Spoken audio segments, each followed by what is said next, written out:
Hello everyone, welcome back to the third video for One Flew Over the Cuckoo's Nest by Ken Kesey. Today we're going to be looking at part 2 of the novel. So just like last time, I'll be picking out some key passages, analyzing them with you, discussing what they mean, discussing their context, and placing them within the scope of the larger novel and maybe the literary movement at the time in general as well. What I think about part 2 is this. I believe that part 2 of the novel is the crucial section. So I think part 1, although it's almost twice as long as part 2, is mostly a lot of world building, setting up characters, things like that. Part 2 is when it actually gets extremely blunt in terms of symbolism, in terms of twists, in terms of actual clashes, in terms of making its context super clear. I think part 2 is the most powerful part, and probably where a lot of Ken Kesey's ideology can be found. While part 1 is very well written, a lot of it is actually, as you'll reflect, world building, okay, establishing who these characters are and what they're like. Part 2 is actually then extending that into Ken Kesey trying to say something. Okay, so so far Ken Kesey has made fairly uncontroversial claims in representing his context. Okay, so obviously, like I said before, people were afraid of authorities, they didn't trust authorities. That's a fairly uncontroversial thing to say in a novel, because that was just the context that was happening at the time, right? Like, obviously it's not controversial if you just say what everyone already thinks. But part 2 is when that gets a little bit more edgy, because part 2 he starts making claims of his own, and he starts making arguments of his own that are slightly maybe you would say contradictory to some other people's beliefs of what actually happens in society and what's happening in his context. So I think part 2 is the most interesting part in terms of thinking about messaging and thinking about ideology. Before I get into that, let's quickly go over our question from last week. So my question from last week was very simple. It was basically, what is the symbolism, or what is the significance of the clash between McMurphy and Nurse Ratched? And a lot of people answered this very well. It was an easier question than the first part. And basically, the clash between McMurphy and Nurse Ratched is more or less about representing that clash between the common man and authority in the context of the novel. So the common man would be someone like McMurphy.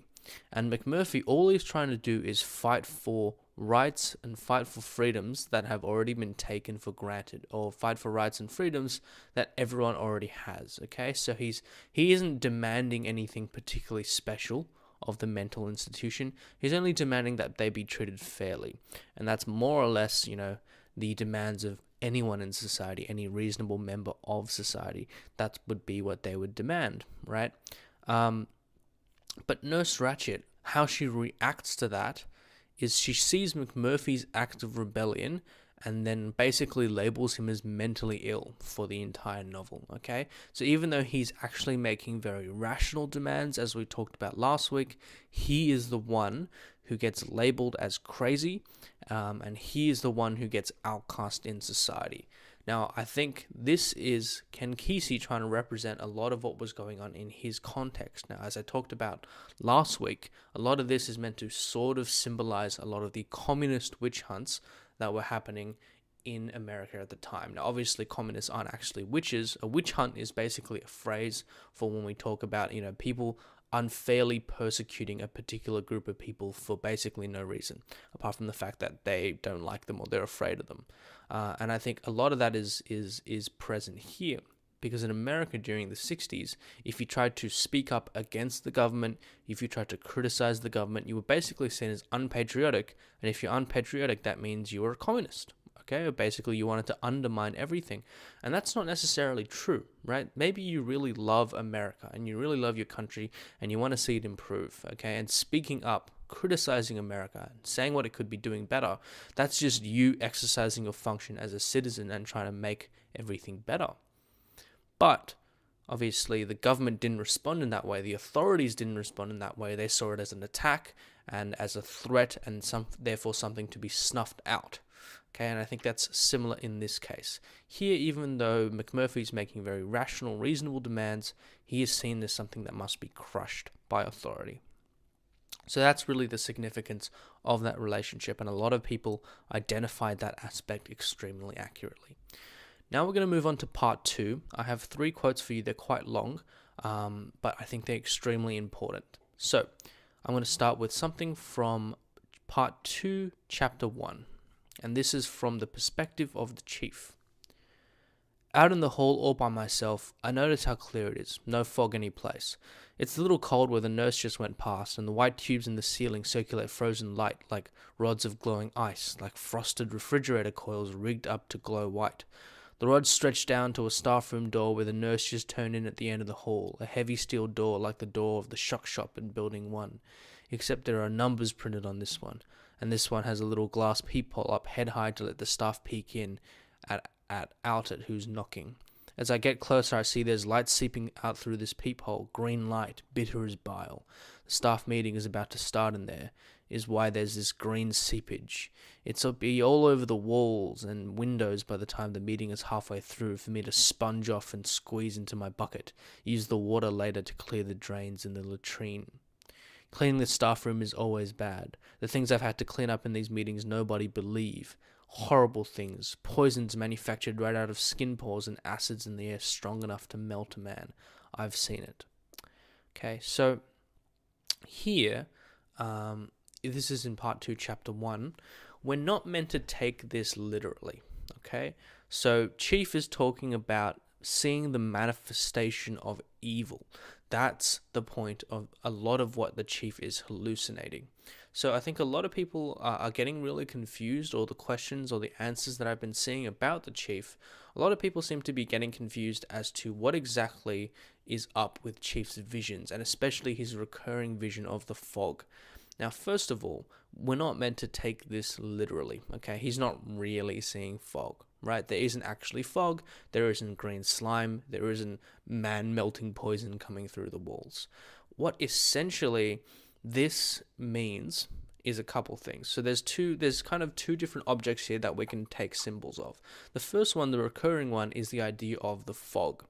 Now, if you think of fog literally, okay, fog literally is something that obscures your vision, or at least makes it really vague and difficult to make things out clearly, okay? So if you're looking through fog at something, you can't make out things very clearly. Everything's kind of fuzzy, right?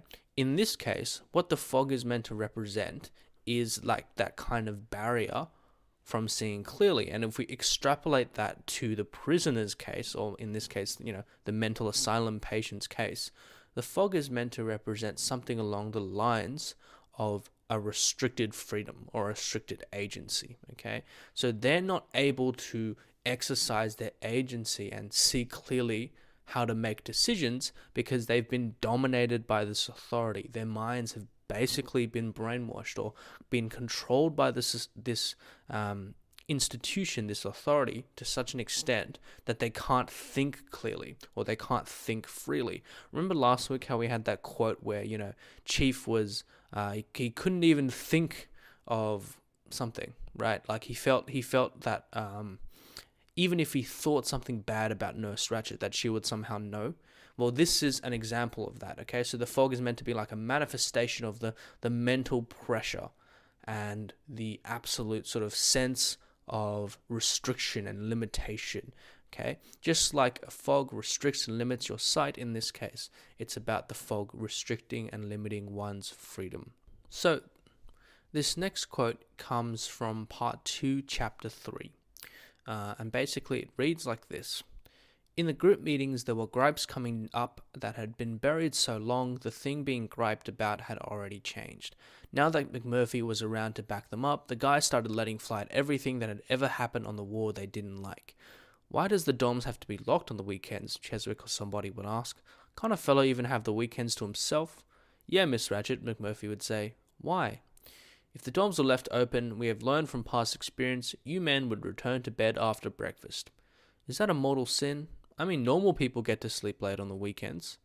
You men are in this hospital, she would say like she was repeating it for the 100th time, because of your proven inability to adjust to society. The doctor and I believe that every minute spent in the company of others, with some exceptions, is therapeutic, while every minute spent brooding alone only increases your separation. So in this case, this is not a fairly controversial quote, and we'll get to kind of the biggest twist and the biggest controversy later.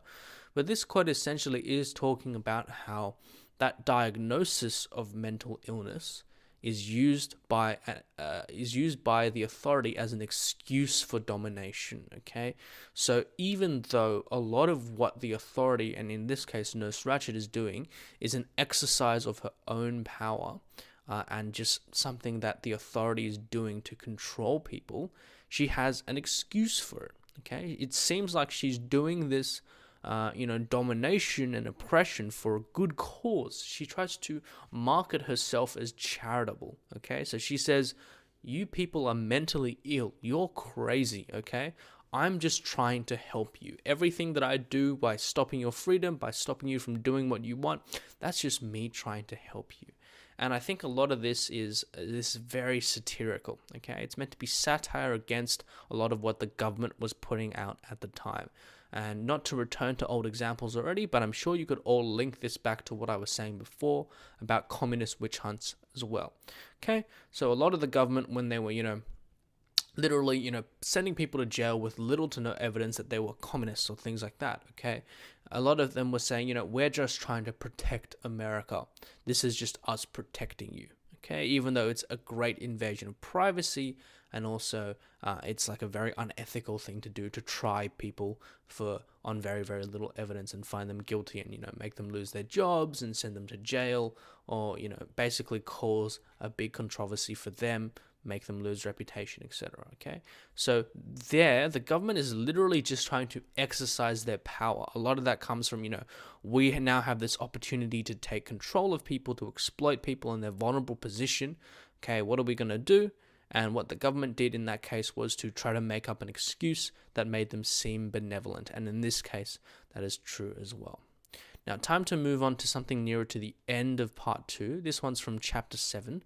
And I would say that this is kind of the twist of the novel. Now, a lot of people, I know, when they're reading this novel, they don't realize, or they don't see this as a twist, okay?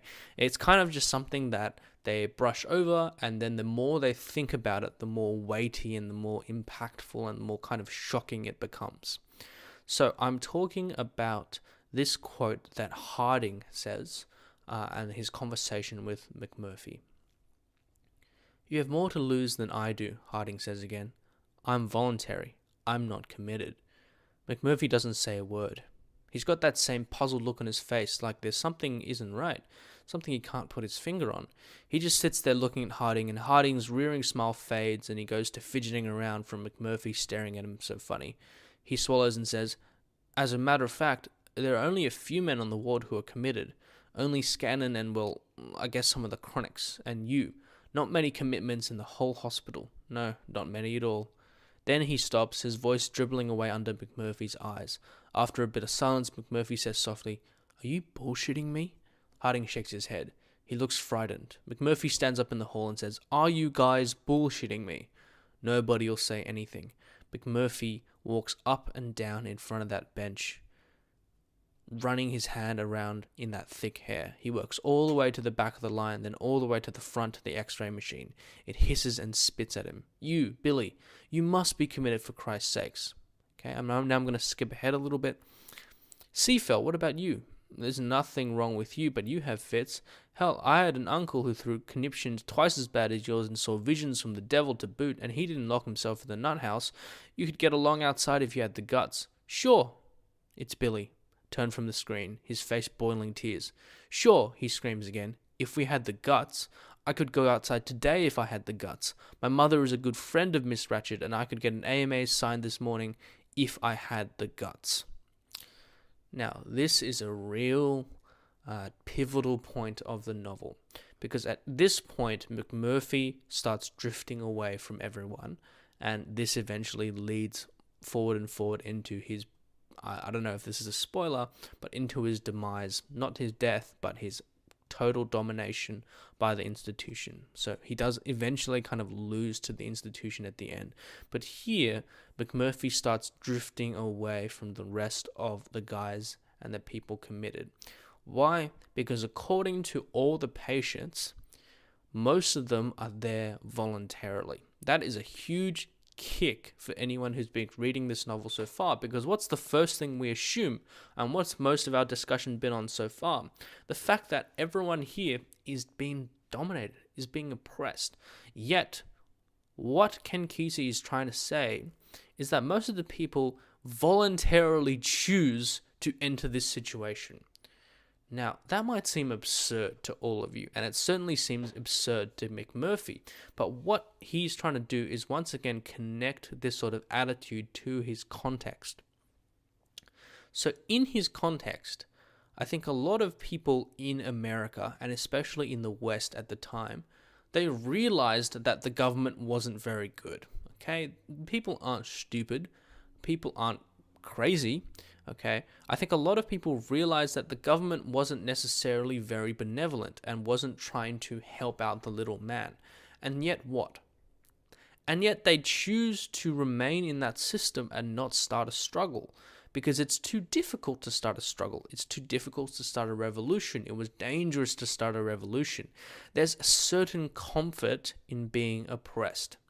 I think a lot of you, maybe that idea seems very, very ridiculous to you, but you have to think about it from the perspective of, or try to step into the shoes of someone who is living in that era, okay?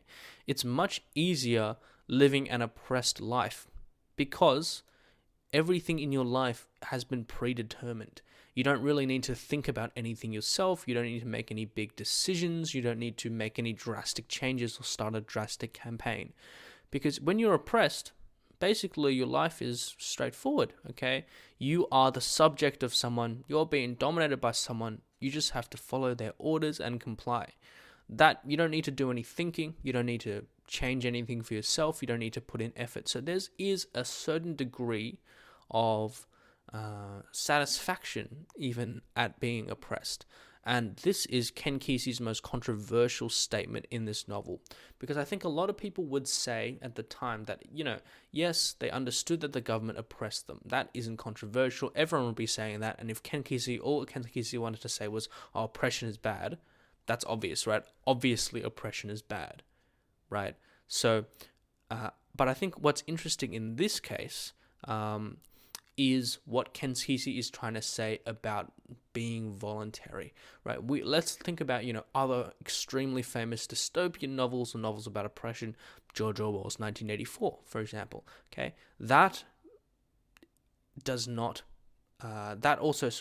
makes a similar point about being comfortable. So in that novel, the plebs, or what we call the proletariat in that case, the proles. So the proles are not conscious, but they don't choose to be conscious because it's much easier living a life where you're just told what to do, right? If you were given instructions every day and all you had to do was follow them, you never had to think about why am I given instructions, then you never really have to do any critical thinking and you have a very easy, simple life. And I think that's definitely a very insightful, cutting, very satirical thing that Ken Kesey is trying to prove here. So, that's me done for this week. That's part 2 done. We're going to move quickly on to part 3 and 4 in the next coming days. Your question for this video, and I've kind of already answered it, but I want you to try to come up with more examples and link this to other bits of context. Okay, what is the significance that the patients are voluntarily confining themselves to this mental asylum? I'll see you next week.